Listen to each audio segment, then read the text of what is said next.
दोस्तों, एक राजा का दरबार लगा हुआ था। सर्दियों का समय था, इसलिए दरबार बाहर की तरफ धूप में लगा हुआ था। दरबार में राजा के समेत मंत्री, प्रधानमंत्री और सभी लोग बैठे हुए थे। तभी वहां पर एक आदमी आया। उसने कहा, राजन, मैं राज्य से राज्य भ्रमण करता हूँ और सभी राज्य में जाकर राजा के सामने एक सवाल करता हूँ। अगर राजा जीत जाता है तो फायदा उसका, अगर मैं जीत जाता हूँ तो फायदा मेरा। मेरा एक सवाल है, आपका आज्ञा हो तो आपके सामने प्रस्तुत करूं। राजा ने कहा, ठीक है। तो इस व्यक्ति ने एक पोटली खोली और उस पोटली में एक जैसे दिखने वाली दो चीजें थी। उस व्यक्ति ने कहा, राजा, इसमें से एक कांच है और एक हीरा है।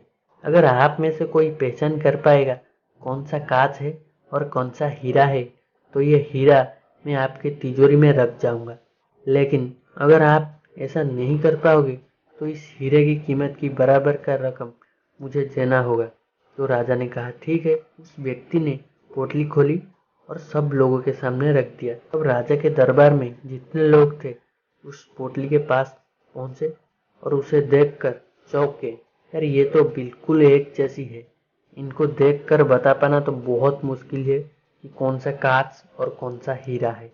राजा भी उसके पास जाकर देखा, लेकिन कोई परफेक्टली डिसाइड नहीं कर पाया कौन सा हीरा और कौन सा कांच है।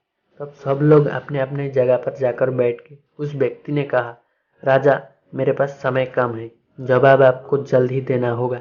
5 मिनट, 10 मिनट, 15 मिनट, 1 घंटा बीत गया, कोई जवाब नहीं दे पाया। थोड़ी देर के बाद में दरबार में एक अंधा बूढ़ा व्यक्ति आया और उसने कहा, राजन, अगर आपका आज्ञा हो तो मैं एक बार कोशिश करूं।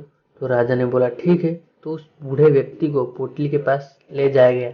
तो उस बूढ़े व्यक्ति ने पोटली से एक को हीरा बताया। सब लोग चौंक गए, ये बूढ़ा आदमी कैसे एकदम से बता दिया कि यह हीरा है। तो उस व्यक्ति जो पोटली लेकर आया था उसने पूछा कि कैसे आप बता सकते हो ये हीरा है। तो उस बूढ़े आदमी ने जवाब दिया, ये तो बहुत ही सिंपल है। जो ये कांच होता है वो धूप में गर्म हो जाता है, लेकिन हीरा धूप में गर्म नहीं होता। यहाँ पे सीखने वाली बात यह है कि जो ये हीरा होता है ये नेचुरली बनता है। धरती के 90 किलोमीटर नीचे जब कार्बन बहुत ज्यादा हीट एंड प्रेशर के कारण कंप्रेस हो जाता है तब जाकर बनता है डायमंड। जो हमको ये सिखाती है, जब हमारे ऊपर बहुत ज्यादा प्रेशर पड़ती है कि हम ये तक कह देते हैं बस अब नहीं हो सकता, तो हमको ये नहीं पता होता कि हम डायमंड बनने के प्रोसेस में हैं और भगवान हमको डायमंड बनाने चाह रहा है और इसीलिए हमारे ऊपर इतना प्रेशर दे रहा है। जब हीरा को एक अंधेरे कमरे में भी रख दिया जाए, उसका चमक इतना ज्यादा होता है कि अंधेरे कमरे को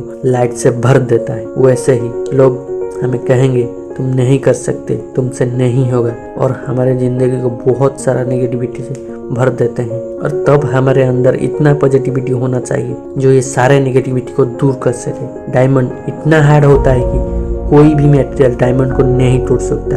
वैसे ही जीवन में हमें इतना हार्ड बनना है कि कोई भी हमें ना हरा सकते। अपने आप में हम नंबर 1 होना चाहिए।